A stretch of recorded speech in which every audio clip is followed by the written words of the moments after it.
بسم اللہ الرحمن الرحیم۔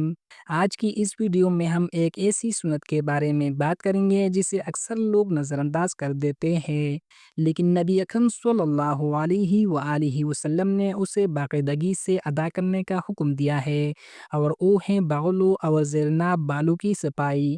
حضرت ابو ہریرہ رضی اللہ عنہ سے روایت ہے، نبی اکرم صلی اللہ علیہ وآلہ وسلم نے فرمایا، 5 چیزیں فطرت میں سے ہے: ختنہ کرنا، زیرناب بال صاف کرنا، مونچھیں چھوٹا کرنا، ناخن کاٹنا اور بغلوں کے بال صاف کرنا۔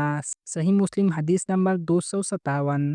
یہ تمام صفائی کے کام دین اسلام میں فطری اور پاکیزہ عمل سمجھے جاتے ہیں جو جسمانی طہارت اور روحانی پاکیزگی کے لیے ضروری ہے۔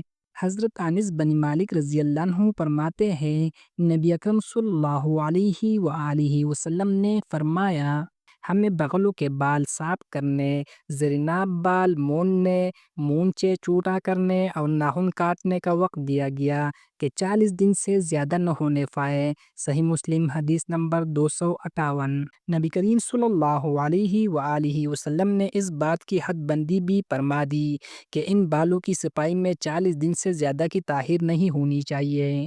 قرآن میں ارشاد باری تعالیٰ ہے، بے شک اللہ ان لوگوں سے محبت کرتا ہے جو پاک رہتے ہیں اور صفائی اختیار کرتے ہیں۔ سورۃ التوبہ آیات نمبر 108۔ صفائی نہ صرف جسمانی بلکہ روحانی ترقی کے لیے بھی اہم ہے، اور یہ اللہ تعالیٰ کی محبت حاصل کرنے کا ذریعہ ہے۔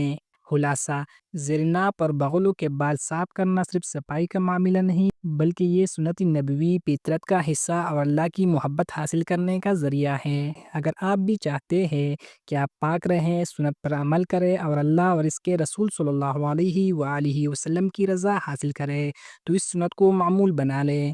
ایسے مفید اور عملی دینی پیغامات کے لیے چراغ ایمان کو سبسکرائب کریں اور اس ویڈیو کو صدقہ جاریہ سمجھ کر شیئر کریں۔